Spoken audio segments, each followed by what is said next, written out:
In the Season 3 finale of Invincible, we'd see Mark be put up to his greatest test yet, one even comparable to the great Omni-Man himself, the battle-crazy and undefeated viltrumite, Conquest.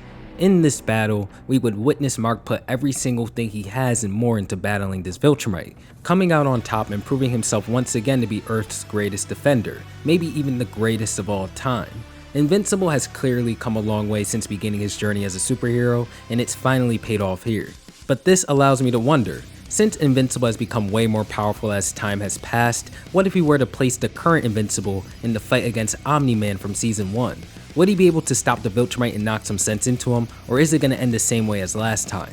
In this video, I intend to examine the strength of Omni-Man, the current Mark, and do a bit of analysis on their characters, all in order to answer whether or not Mark would be able to at least hold off Omni-Man if he were to be placed in the same situation as their infamous fight back in Season 1.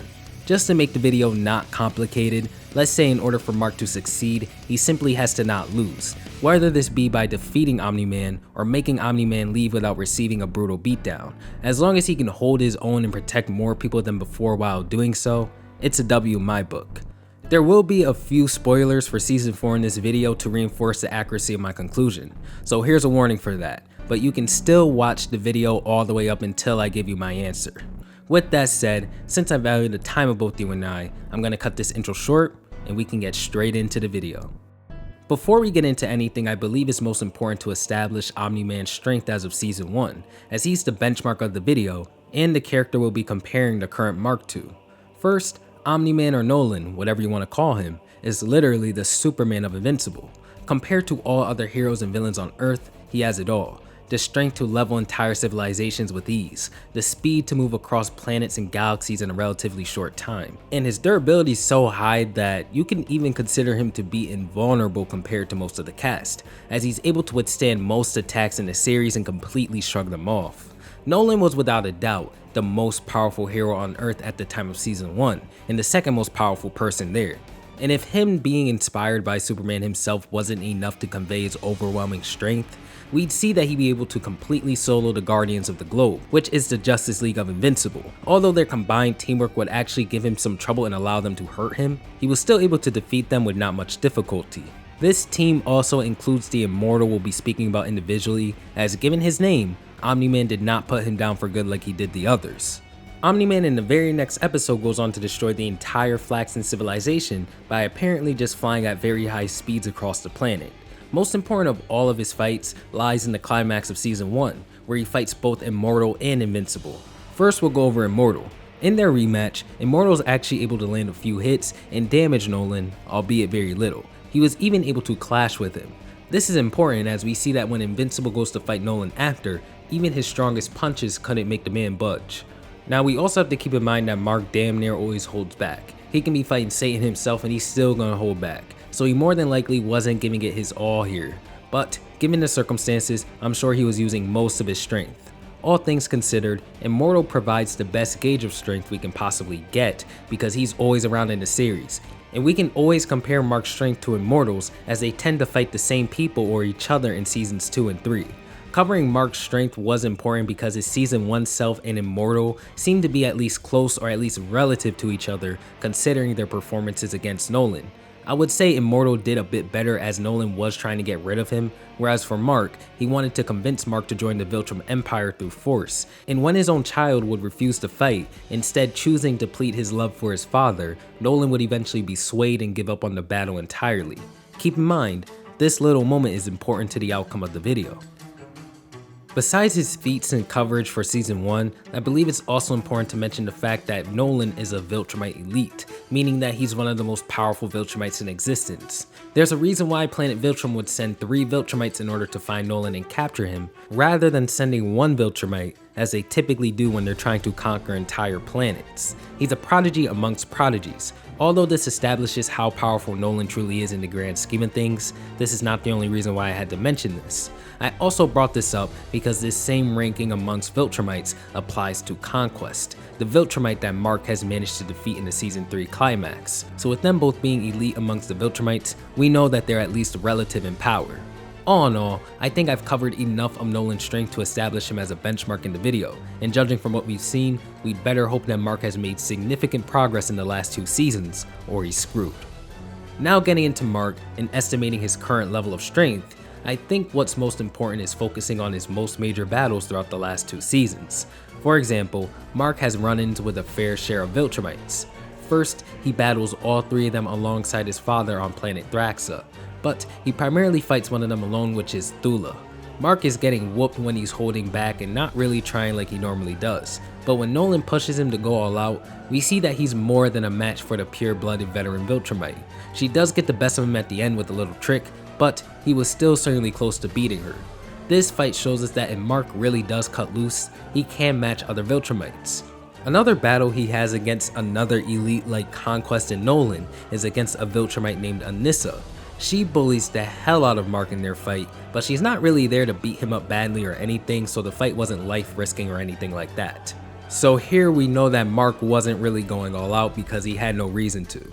This fight serves to show us that despite Mark's growth in season 2, he wasn't close to hanging with the elites just yet, even after his fight on Thraxa with the other viltrumites. Now, season 3 is where Mark's power seems to get a decent boost. We firstly see that Mark has far surpassed the Immortal, as Mark is able to easily defeat the one from the future. And not only this, but the Immortal was getting mollywopped by weaker, alternate versions of Mark while having help. Mark with these feats alone display that he's made massive gains over time, because he went from being relative with the Immortal in season 1 to just being able to rip his head off and call it a day if he pleased in season 3.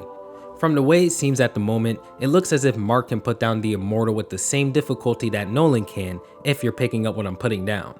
Not only this, but we also have Mark's battle against Conquest. Despite receiving some help and actually going all out here for once, he did manage to defeat the undefeated elite viltrumite.